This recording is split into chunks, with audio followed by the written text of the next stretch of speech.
7:36. Here's Mike. All right, thank you very much, Janice. Well, it is just a mess right now, what is going on in Greece and their financial crisis. Could it ultimately affect your retirement account? Stewart Welch of the Wealth Group joins us this morning, maybe with some answers. Good to see you this morning. Good morning, Mike. Now, for those of you who maybe are not following what's going on in Greece right now, just briefly explain what the issues are. Well, Greece on Sunday basically said we're not going to pay back the loans, or what we're not going to do is accept the austerity measures that are a condition of making further loans from the European Central Bank. And now all their banks are closed. People are trying to get their money out, basically living on $64 a day. Yeah, well, they're actually running, this is unbelievable. We can't even envision this, but they're actually running out of money. Right. So the banks are running out of dollar bills or euros to actually pass out to people.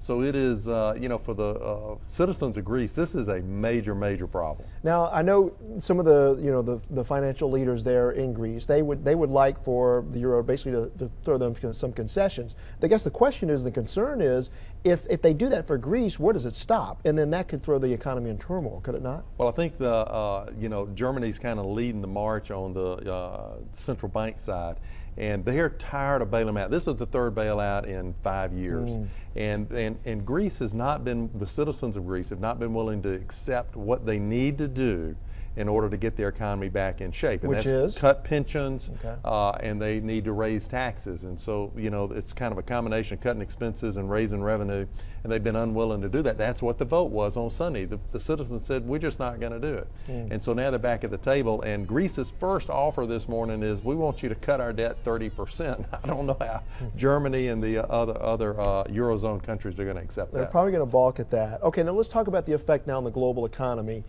We didn't see much of a hit yesterday on Wall Street. What do you expect to happen? Well, the futures this morning were up, so it looks like from a market perspective, that's not a very big deal. Mike, there are two things that are going on. First is, what's going to happen to Greece, and does Greece get booted out of the Eurozone so that they're no longer using the euro? It'd be a disaster for the economy of Greece. I think it would implode. It's not good for the Eurozone because it doesn't show that they have a lot of credibility. So there's going to be a fight to try to keep that happening. But if they were to get booted out of the Eurozone, probably not a big deal. What you worry about is contagion, because if it happens to Greece, Portugal, Spain, Italy might not be far behind. And if the Eurozone imploded, that could be a global problem. So we hope that that doesn't happen. That probably is not going to happen. But I think here, people in their 401ks, they're safe. They ought to continue to invest as usual. Right. Now, what about if they're in international stocks, or part of their ratio is in some international stocks? Well, typically in a 401k, they're putting a little money in each month or from each paycheck, and so that's probably good. The European stocks, international stocks, are seeing a little more depression certainly than the U.S. stocks are.